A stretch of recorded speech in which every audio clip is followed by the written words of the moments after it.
Siemka, ja jestem Adacho i zgodzimy się wszyscy chyba, że przez 5 lat może się dużo rzeczy zmienić. Ktoś może stracić owłosienie na głowie, jak to było w moim przypadku.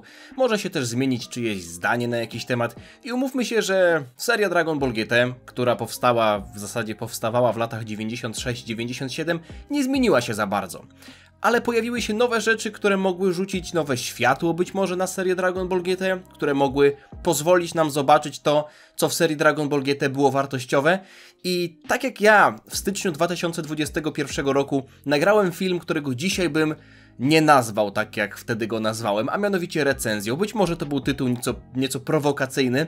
Tak uważam, że tego filmu, który teraz oglądacie, też nie można nazwać recenzją. Jest to raczej zbiór przemyśleń, ale przemyśleń troszeczkę bardziej szczegółowych, ponieważ w przeciwieństwie do tego, co robiłem ponad 5 lat temu, trochę się zagolopowałem, nie 5 lat, tylko 4,5 niecałe, więc w przeciwieństwie do tego, co nagrywałem 4,5 roku temu, chciałbym ten może mały cykl ponownej oceny Dragon Balla GT podzielić na 4 części. Jak się możecie domyślić po liczbie tych części i po tytule tego filmu, każda z sag zostanie przeze mnie omówiona pokrótce, szczegółowo, natomiast to nie jest tak, że ja chcę, odkryć koło na nowo. Każdy z was prawdopodobnie Dragon Ball GT widział, duża część z was zapewne nie raz i ja też nie pierwszy i nie drugi raz oglądałem Dragon Ball GT, ale dlaczego w ogóle ten pomysł narodził się w mojej głowie? Właśnie ze względu na to, co zobaczyliśmy pod koniec zeszłego roku i na początku tego, czyli serię Dragon Ball Daima. Serię, która czerpała garściami z Dragon Balla GT. Serię, która zawiodła, myślę, że dużą część fanów. Miała oczywiście dobre momenty, dobre elementy, ale po obejrzeniu Dragon Ball Daima narodziła się w mojej głowie taka myśl. Czy Dragon Ball GT w sumie był lepszy czy gorszy? I uświadomiłem sobie, że nie pamiętam aż tak dokładnie, więc postanowiłem obejrzeć tę serię jeszcze raz. Tak jak powiedziałem, nie traktujcie tego jako recenzję, tylko moje skromne przemyślenia, z którymi absolutnie nie musicie się zgadzać, ale robię to dla was, robię to dla fanów GT, którzy być może mają jeszcze do mnie jakiś uraz po tym filmie ze stycznia 2021, bo tam momentami nie zostawiałem na GT suchej nitki, aczkolwiek byłem jeszcze młody, byłem głupi. Dzisiaj myślę, że podejdę do rzeczy bardziej rzeczowo. Więc zaczynamy od serii poszukiwania czarnogwiezdnych smoczych kuli. Muszę na początek przyznać, że motyw wykorzystania Pilafa jest dla mnie miłym zaskoczeniem, ale za to motyw z nowymi smoczymi kulami jest bardzo na siłę. To jest coś, co powtarzałem nieraz, nie tylko zresztą ja, ale nie jestem w stanie przełknąć tego, że przez tyle lat Dragon Balla klasycznego i Dragon Balla Z nie było ani jednego słowa o tym zestawie kul. Mało tego, skąd nagle taki Pilaf się o nich dowiedział? Dlaczego nie wiedział o nich wcześniej? I dlaczego tak łatwo je zdobył? Chociaż przyznaję, że sam fakt, że widzimy w ogóle gang Pilafa jest miłym wspomnieniem, mimo tego, że ich rola została zmarginalizowana chwilę po pierwszym odcinku, bo po prostu wygląda to tak, jakby chcieli zacząć konkretną przygodę, mówię tutaj o twórcach, ale nie mieli na to jakiegokolwiek pomysłu. Jakby nie wiedzieli, w jaki logiczny i spójny sposób po prostu zacząć tę historię. Walka Goku z Ubem zniszczyła cały pałac Dendiego. Ja się starałem wcielić w widza, który w styczniu bodajże 96 roku kończył oglądać Dragon Balla Z i zaczynał od razu oglądać Dragon Balla GT, więc się zastanawiałem, dlaczego Goku i Ub walczyli w jakimś specjalnym pokoju wzmocnionym, który znajdował się w pałacu Kamiego i nie poszli do komnaty ducha i czasu. Po co tworzono osobny pokój, skoro rozwiązanie było pod ręką? Mało tego, rodzice Uba i rodzina Goku pewnie nie musieliby czekać latami na ich powrót do domu, no bo w komnacie ducha i czasu czas by dla nich płynął szybciej. Już przechodząc do tematu samego Uba, miał on wielki powrót, a w sumie od razu jest na niego, brzydko mówiąc, wyjebka. Dosłownie został pokazany tylko po to, żeby zrobić nam smaka, że będziemy mieli kolejnego, silnego i przede wszystkim świeżego wojownika w składzie, a potem wysłali go do domu. No dosłownie szybciej się zmył niż pojawił. Co do spraw technicznych, nie będzie tego jakoś szczególnie bardzo dużo, ale chcę o tym wspomnieć. Proszę mi tutaj kocie włosy zabrać sprzed twarzy. Fajne oldschoolowe efekty dźwiękowe, modele postaci, styl animacji, wszystko to jest akurat niepodrabialne i mimo tego, że GT nie ma takich kwiatków jak na przykład 19 odcinek Dragon Ball Daima, to tutaj za siłą wizualną tej serii przemawia to, że jest to po prostu seria rysowana bez tak wielu cyfrowych narzędzi jak współczesny Dragon Ball. To jest po prostu coś, co ma swój niepowtarzalny klimat, jakkolwiek klisze by to nie zabrzmiało i nie przemawia przeze mnie starzejący się facet, tylko ktoś, kto raczej jest w stanie docenić ręcznie rysowaną animację na papierze, a niekoniecznie na tabletach graficznych. mimo tego, że uważam, że fajnie, że poszliśmy z duchem czasu, ale coś w tych rysunkach papierowych jest po prostu takiego żywego. Dandy mówi do Kajo, że tamci użyli tych kul i jednocześnie Dandy twierdzi, że najwidoczniej Kami je tam zostawił. No to on naprawdę tego nie wiedział przez tyle lat. Nie no, dla mnie to jest masakra. Jakkolwiek byśmy nie chcieli tego wytłumaczyć, ja nie jestem w stanie tego kupić, że ta historia w ten sposób się zaczęła. Mimo wszystko uważam, że to są złe, dobrego początki, bo tak jak ta saga na początku ma taką opinię dość nudnej, bardzo filerowej, to ja powiem wam szczerze, że zapamiętałem ją gorzej i bawiłem się naprawdę okej. Być może powinienem to powiedzieć na początku, żeby ci wszyscy ludzie, którzy będą uprzedzeni do tego, że ja będę tutaj za bardzo hejtował, może wyłączyli film. Nie, ocena będzie pozytywna, ale przejdźmy do kolejnej rzeczy, która jest moim zdaniem dość kontrowersyjna, a mianowicie 14-letnia pan na randce. To nie potrzebuję dodatkowego komentarza, chciałbym, żeby to po prostu wybrzmiało. Roshi został spłycony do z boka macającego babę na mieście bez powodu. Niby to jest stary gag i wszystkim znany, ale czy na pewno jeszcze lubiany? Lamentująca Chichi na plus, bo akurat było zabawnie, jak zobaczyła odmłodzonego męża. No i główny punkt fabuły. Trzeba zbierać kule, bo wybuchnie ziemia. A dlaczego wybuchnie ziemia? Nie zadawaj głupich pytań, po prostu wybuchnie, ok? Ogólnie rzecz ujmując, i Dragon Ball GT, i Dragon Ball Daima zaczęły bardzo dziwnie. W sensie te problemy, które pojawiły się na początku obu serii, były totalnie na siłę. Czyli w Dragon Ball Daima Goma zobaczył naszych wojowników i stwierdził, że wetknie kij w mrowisko i potem sam się mierzył z tym problemem. A w przypadku Dragon Balla GT to nie było tak, że ktoś sobie jakby włożył kij w szprychy, tylko że pojawiły się totalnie nieakceptowalne rozwinięcia fabularne, które poprowadziły do tego, że rozpoczęła się przyjemna saga podróży po wszechświecie.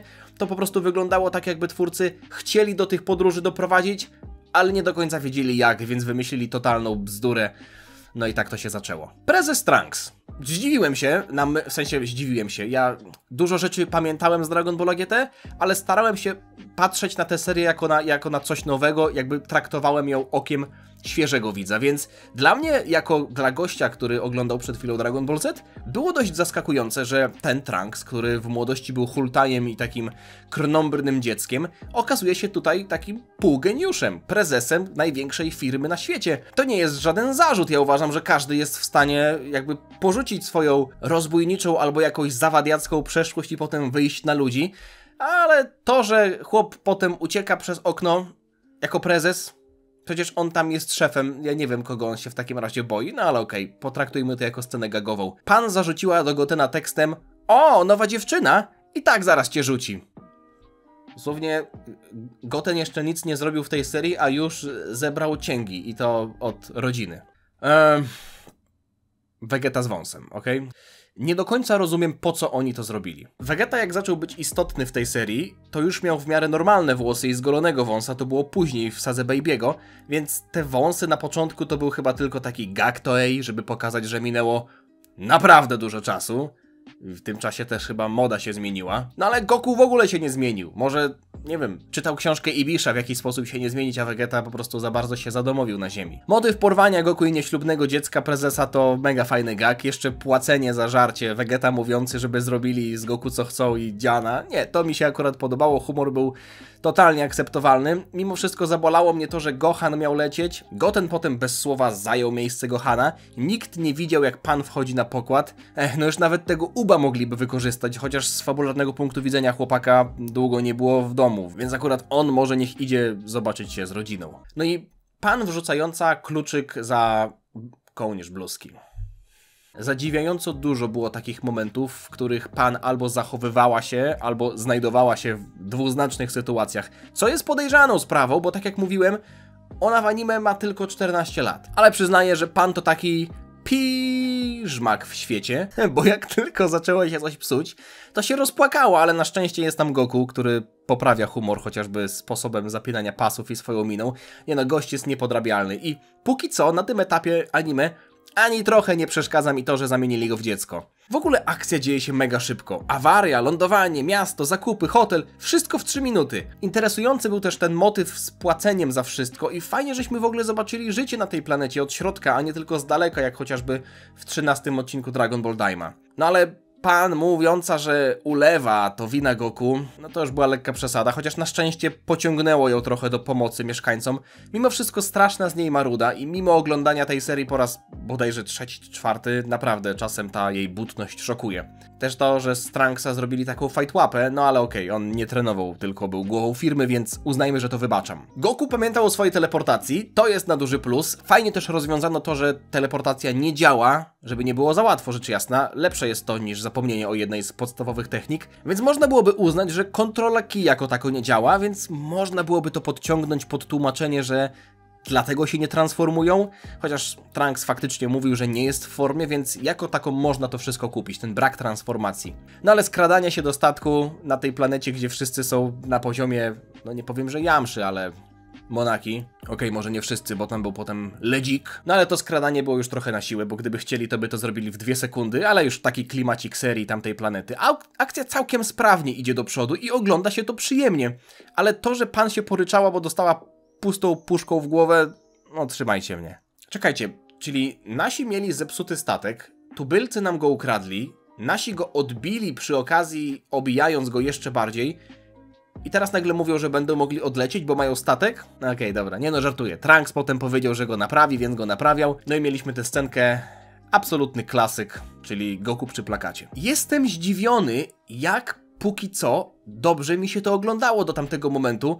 To nie jest tak, że zapamiętałem tę sagę gorzej, ale może po obejrzeniu Dragon Ball Daima po prostu jestem w stanie docenić wartką akcję, przyjemne gagi i zwięzłą fabułę okraszoną ciekawymi lokalizacjami, które faktycznie zwiedzamy, a nie patrzymy na nie zza okna autokaru, jeśli wiecie, o czym mówię. Designy postaci też są różnorodne, chociaż w dużej mierze dość ekstrawaganckie, jak chociażby ten brązowy troll, który był jednym z podwładnych Donki albo Donaki. Pan jest buntownicza, ale kurde, ja w gimnazjum też się buntowałem, zresztą nie tylko ja. Ona ma dobre serce, daje dużo dynamiki serii, chociaż faktycznie czasem przesadza. Staram się jakkolwiek ją usprawiedliwiać. No i pan w 5. odcinku mogłaby się zmienić w SSJ. Jak Donki ją złapał w pole magnetyczne, Trunks w ogóle został osrany jednym ciosem przez Ledzika. Chłopak póki co naprawdę czeka na swój moment, ale jeśli chodzi o pan SSJ, już dawno temu zostało powiedziane, zresztą będę o tym wspominał później, dlaczego pan w Dragon Ballu GT nie zmieniła się w SSJ, mimo tego, że nawet producenci widzieli okazję ku temu, ale to była świadoma decyzja. No ale zobaczyliśmy w ogóle transformację już w 5. odcinku, bo ja tak pamiętałem, że to niby żeśmy długo czekali, przecież wcale nie jest źle. W Daima SSJ było też w 5. odcinku, ale dosłownie na moment, ale walka dopiero w 6, więc nie jest tak źle. No i ten SSJ pokazał różnicę. Ledzik został pokonany w chwilę, może mało efektownie, ale taki pokaz siły Goku był potrzebny. No i ten Ledzik, że tak z francuskiego sobie będę mówił, też niby pokazał charakter Beyond Donkey, ale jego moment trwał dosłownie 2 minuty. Tę postać akurat zapamiętałem lepiej, w sensie żyłem w przeświadczeniu, że Ledzik zrobił nieco więcej szumu w swojej sadze. Także pierwsza planeta. Ciekawy motyw, niezłe designy, ładne rozwiązanie akcji, szczypta Dragon Ballowej walki i Super Saiyanin. A akcja polegała raczej na czymś innym. Ucieczka przed policją, oswabadzanie uciśnionej ludności, 3 odcinki i pokrzyku. A i w jakiś sposób też udało się popchnąć historię, bo pojawił się... No ja zawsze na niego mówiłem Jiru. Wiem, że to nie do końca poprawnie, bo albo Giru, albo Gil. Ale będę mówił Jiru. No Jiru się pojawił, więc w jakiś sposób fabuła została pchnięta do przodu, chociaż Jiru w tym momencie jeszcze za dużo w fabule nie zrobił. Ale motyw, że staje się tym, co wchłania, to jest mega fajne rozwiązanie na wprowadzenie dodatkowej postaci, jednocześnie dając jej ważną funkcję. No bo taka Pansy w Dragon Ball Daima, no to też niby była, ale w sumie to po co? No bo mechanikiem w Daima mogłoby być tylko Bulma. No ale okej, idziemy na kolejną planetę, a w zasadzie lecimy, gdzie mamy twarde lądowanie, ale... statek się nie popsuł. Uff, no to jest akurat głupie. Pan przebrała się za pszczołę, Goku nie wiedział, o co jej chodzi, jakby pyta, co jest 5, a ona się na to obraża i odlatuje z chmurą innych pszczół.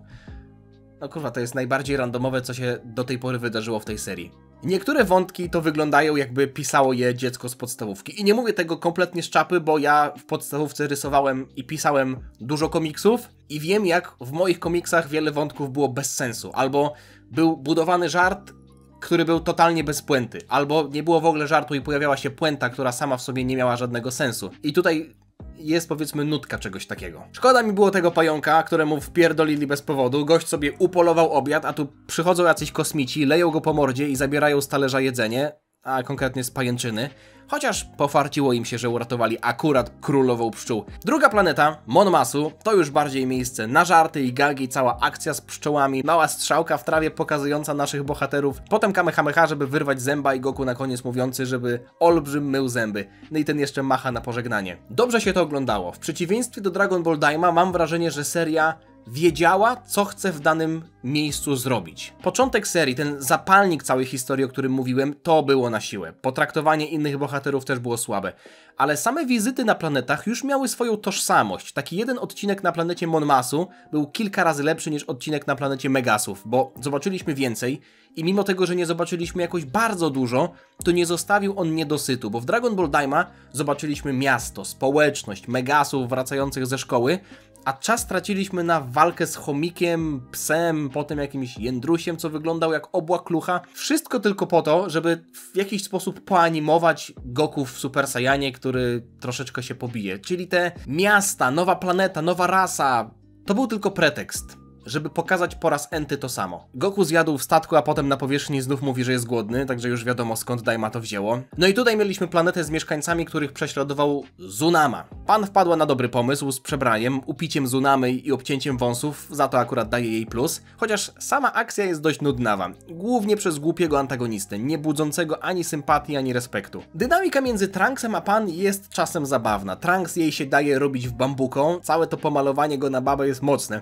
no ale śmiech Goku wszystko wybacza. A on jest po prostu rozbrajający i tutaj ukłony należą się w stronę pani Masako Nozały. Ciekawostka, o której mówiłem kilka, może tygodni już temu w filmie, Zunama idąc już, przygotowując się do zaślubin, śpiewał pod nosem taki marsz, powiedzmy, który się idzie w kościele, jak się idzie do ołtarza. Nie pamiętam, jak to dokładnie się nazywa, ale to tan tan tadan, tan tan, prawda? Tylko że on śpiewał Jan Jaka Jan. Słuchajcie się w te słowa.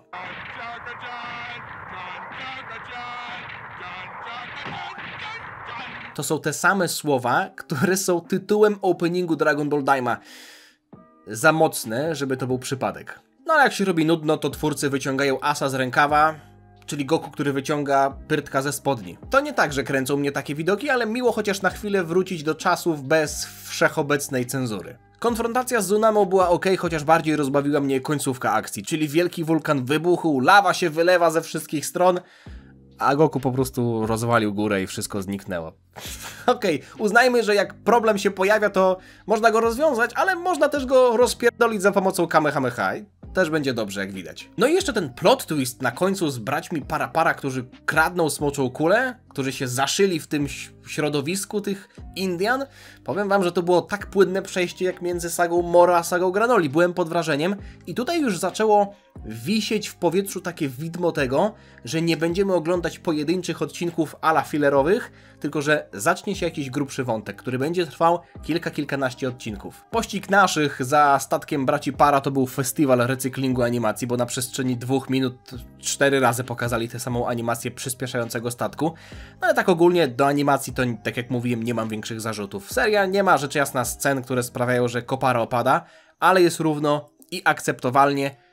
No i jest stary klimacik, tak jak mówiłem. Planeta Lód i te obrzędy były przerażające. W ogóle to był całkiem mocny klimat. Czuć było, jakbym wchodził na jakąś czarną mszę totalnych pojebów. No i była głupotka, którą wychwyciłem. Bracia Para zostawili naszych w labiryntowej planetoidzie i uciekli. Zdążyli polecieć na planetę Lód, tam dać kulę, wrócić, a nasi przecież na smoczym radarze mogli zobaczyć, że kuli już tam nie ma. Dlaczego zrobili to tak późno? Chociaż Jiru powiedział, że lokalizacja jest nieznana, więc niby można to zinterpretować, że kuli albo tu nie ma, albo się nie da wyczuć sygnału, ale było to dla mnie rozbrajające, że bracia Para zdążyli zrobić tyle rzeczy, a nasi w tym czasie dalej byli w tej planetoidzie. Nie wiem, dlaczego Goku nie użył Super Saiyanina, jak w bazowej formie nie radził sobie z tymi robakami, a Trunks nawet nie spróbował. Nawet gdyby mu się nie udało, no co byłoby żałosne, bo wiemy, że nie ma formy, to przynajmniej byłoby wiadomo, że chciał, że twórcy pamiętają o tym, że Trunks potrafił się transformować. No i ta akcja z tańcem braci Para.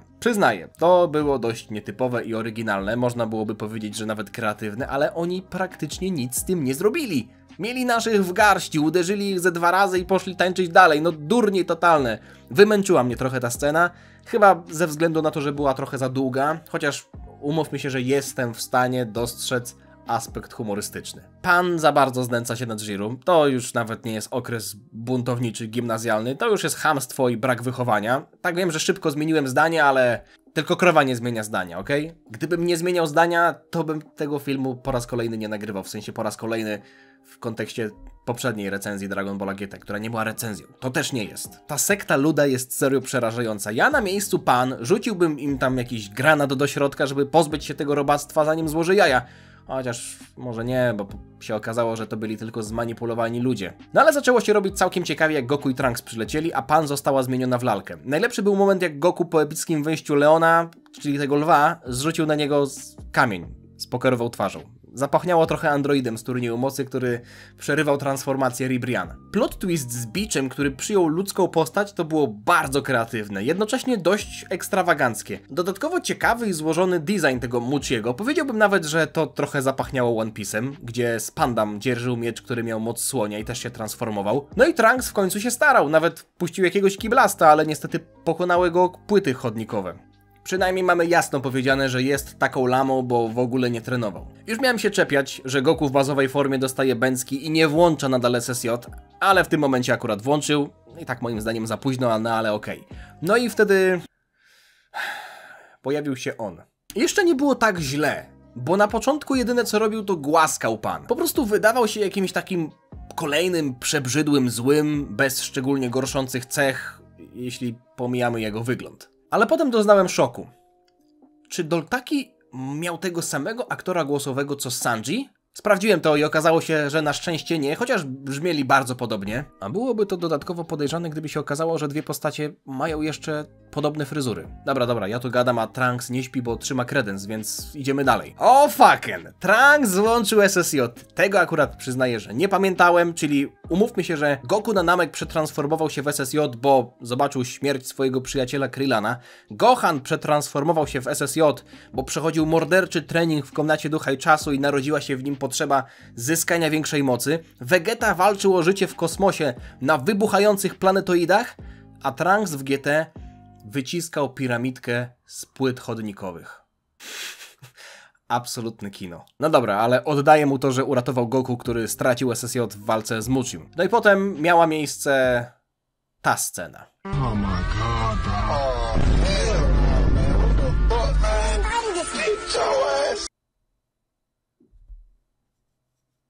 mógłbym o tym mówić? Ale po co? Design luda jest okropny i znacznie gorszy niż ten posąg, który do tej pory widzieliśmy. Wygląda jak wyjątkowo brzydki Bobas. Nie wiem w ogóle, co oni mieli w głowie, projektując przeciwnika, który wygląda jak wyjątkowo brzydki Bobas. Poza tym walka z nim początkowo była nudna, w międzyczasie pan dalej była męczona przez Doltakiego. No i myśmy się dowiedzieli, że nad nim stoi ktoś jeszcze, co w sumie jest dość zabawne, bo okazuje się, że... Przygotujcie się teraz, bo... wymaga to pewnego skupienia. Dr. Mew wykorzystywał Doltakiego, który wykorzystywał Muchiego, który wykorzystywał Muchiego, który wykorzystywał braci Para, którzy wykorzystali naszych bohaterów do zdobycia Smoczej Kuli. Tak zagmatwany łańcuch pokarmowy, który średnio moim zdaniem wypalił, bo tak jak Baby jest fajnym villainem, a w zasadzie pomysłem na villaina, tak tutaj co odcinek okazywało się, że główny zły to jednak nie jest główny zły, to jest Death Note na sterydach. I tak się okazało, że ten główny zły to jednak nie jest główny zły, trochę wyprzedzę wydarzenia, ale okazało się później, że nawet Mew nie jest na szczycie tej piramidki, bo to sam Baby go stworzył, czyli nie Mew stworzył Baby'ego, tylko Baby stworzył Mew. Kto stworzył Baby'ego? Musimy poznać rodziców Baby'ego. Hashtag rodzice Baby'ego. Musimy napisać list do producentów Dragon Balla GT i zapytać, gdzie są rodzice Baby'ego. Kto stworzył Baby'ego? Pan może być momentami drażniąca, tak jak mówiłem, ale po raz kolejny wzięła sprawy w swoje ręce, chcąc wszystkich uratować z wnętrza tego luda. Ona jest po prostu bardzo rezolutna i dziarska. Nie no, bardziej ją lubię niż nie lubię, ale jak zachowuje się brzydko, to nie boję się tego powiedzieć na głos. Vegeta też czasem robi głupie rzeczy, a nadal go lubię. Jedną z tych głupich rzeczy było zapuszczenie wąsa. Akcja w środku luda była całkiem w porządku pod kątem humorystycznym. Najlepsi byli bracia Para z mikrofonami. Ogólnie ta walka przekształciła się szybko w żart, no bo przecież to odliczanie to był śmiech na sali i trochę nie wiadomo, czy twórcy chcieli, żebyśmy się śmiali, czy bali, bo to była taka mieszanka i spore skoki nastrojów, także w tym momencie trochę nie czułem tego, żeby seria wiedziała, co chce zrobić, bo też dostawaliśmy, tak jak w przypadku Dragon Ball Daima, trochę sprzeczne komunikaty. Niby silny przeciwnik, ale totalnie sprowadzony do żartu. Nawet ten odcinek niby filerowy o Pan, która zgubiła się na pustyni, też miał jakiś przekaz i znaczenie dla fabuły, bo Pan do tej pory była celowo kreowana na buntowniczą dziewczynkę, która wie lepiej, a tutaj przeszła prawdziwą szkołę życia. Jiro udowodnił, że jest totalnym MVP i Goku z transem... Chciałem powiedzieć z transem, co mogłoby dobrze nawiązywać do tego odcinka z Zunamą, ale nie. Ten chłopak ma na imię Trunks. Goku z Trunksem zaakceptowali przy okazji Pan jako pełnoprawnego członka drużyny. Znaczy Trunks zaakceptował, bo w sumie Goku miał na wszystko wywalone. Te kosmiczne podróże, stary soundtrack, paleta kolorów, tak jak mówiłem, to ma swój niepowtarzalny klimat. Nie wiem, może się zrobiłem przez lata bardziej sentymentalny, ale po prostu dobrze mi się to ogląda. A plot twist z Jiro, który niby jest zdrajcą i sprowadził ich na planetę M2, to był niezły szok. To było niespodziewane. W sensie... Wiedziałem, że to się wydarzy, ale tak jak mówię, starałem się reagować jak nowy widz. To było właśnie niespodziewane, a nie taki Glorio, co od początku było wiadomo, że coś ma za uszami. Tutaj mamy dodatkową warstwę, bo Jiro zaskoczył 2 razy. Przecież Glorio okazał się być zdrajcą na początku anime i potem tylko czekaliśmy, aż nasi się dowiedzą. I zaskoczeniem jedynym, albo może też małym, bo w sumie część z nas domyślała się, że Glorio stanie po naszej stronie, było to, że jednak stanął po naszej stronie, a Jiro raz zaskoczył, że zdradził, a potem drugi raz zaskoczył, że jednak nie zdradził, więc moim zdaniem wątek rozwiązany znacznie lepiej. A design planety M2 bije na głowę do tej pory wszystko, co było w Dragon Ball Daima. I mówię to z pełnym przekonaniem, wiem, że to odważne słowa, bo widzieliśmy piękne scenerie, planety, światy demonów w Dragon Ball Daima. Mimo wszystko mi personalnie bardziej odpowiadają, mi bardziej siedzą takie klimaty nowoczesnego, ale opuszczonego miasta. Wyglądało to naprawdę genialnie. No, w przeciwieństwie do designów Commando M2. Oni akurat genialni nie byli, raczej dość dziwaczni, ale i tak lepsi niż Goma czy Megasi. Nawet, kurde, animacja nie odstawała. Wiadomo, że przez 16 odcinków nie wydarzyło się jakoś mega dużo, ale mam wrażenie, że było tam więcej atrakcyjnych treści niż w pierwszych 16 odcinkach Dragon Ball Daima. No dzisiaj tak, kurde, słucham siebie i na wielkiego krytyka Dragon Ball Daima wychodzę. Nagrałem recenzję na temat tej serii, więc tam powiedziałem szczerze, co o tym myślę i o plusach i o minusach. I tak jak Dragon Ball GT ma łapkę, że GT to nie jest Gran Turismo czy Grand Tour, tylko Goku Time, tak ja uważam, że w pierwszej sadze, w tej sadze czarnogwiezdnych kul, to wcale nie jest Goku Time. Pan tam ma naprawdę dużo roboty, chociaż szkoda, że ani razu nie włączyła SSJ, no bo ma 14 lat, Goten i Trunks dostali SSJ w wieku 7 czy tam 8 lat. Nawet ta scena jak płacze po zdradzie Jiro.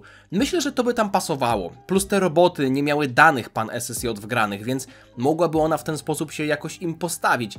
Ale niestety, to jest to, o czym mówiłem, pan Kozo Morishita, producent Dragon Balla GT, w 2005 roku powiedział wprost, że Pan nie dostała SSJ, bo wtedy nie mogłaby być ratowana przez dziadka. A Pan była taką postacią, która została napisana w taki sposób, żeby dziadek ją ratował z opresji. Przykre. Po prostu przykre. Te 3 Sigmy, które złączyły się w jednego Mega Sigmy, to naprawdę wyglądają jak jakieś podróby klocków Lego, a nie przeciwnicy z Dragon Balla. A ich walka z Goku była trochę nudnawa, głównie ze względu na to, jak Goku to przeciągał. Nie transformując się w SSJ, tylko bijąc się w bazowej formie. I to na dodatek specjalnie, bo przeciągał walkę dlatego, że mu się fajnie biło z tym Thermomixem. A potem jak wyszło szydło z worka, to pokonał ich w 15 sekund. Lekko poczułem się znudzony w tamtym momencie i przyznaję, że zrobiłem sobie przerwę od GT na 2 tygodnie chyba. Ostatnio jechałem pociągiem, to sobie nadrobiłem następne odcinki. No i padły te słynne słowa, że Rildo może być nawet silniejszy niż Majin Buu. Przypominam, Rildo w bazowej formie. Czy temu wierzyć?